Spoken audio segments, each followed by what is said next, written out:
ये मतलब ऐसे होता है ना कि हम जब भक्ति में आते हैं, जैसे मैंने भागवत पढ़ी थी, तो मेरे को सबसे प्यारा अध्याय 10वां स्कंद लगता है। लगता हाँ, है।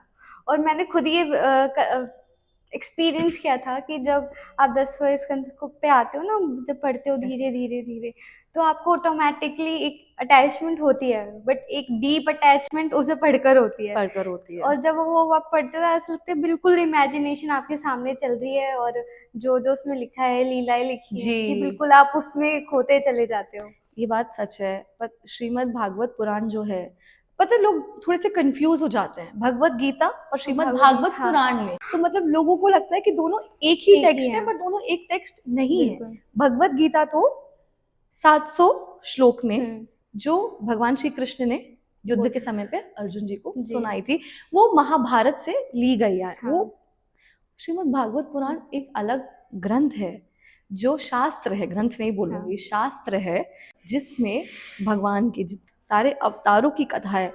जो श्रीमद् भागवत पुराण का महात्म है, बिल्कुल। भक्ति महारानी की कथा है उसमें, ज्ञान वैराग्य उनके दो पुत्र भक्ति हम्म। महारानी। और उसमें बताया गया है कि जी। किस तरह से श्रीमद् भागवत पुराण पढ़ने से सबके हृदय में श्री हरि आके वास करते हाँ। हैं। भक्ति महारानी, ये कथा हमने अपनी वीडियोस में डिस्कस किया बिल्कुल। है। तो श्रीमद् भागवत पुराण में आपको प्रेम करना सिखाते हैं भगवान से। उसे वियोग शास्त्र भी कहते हैं। क्योंकि वियोग शास्त्र क्यों कहते हैं? क्योंकि आपका प्रेम तो बन जाएगा भगवान के प्रति।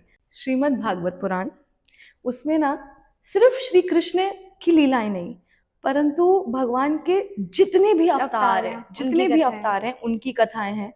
भक्ति महारानी की कथा है महात्म में, ज्ञान वैराग्य।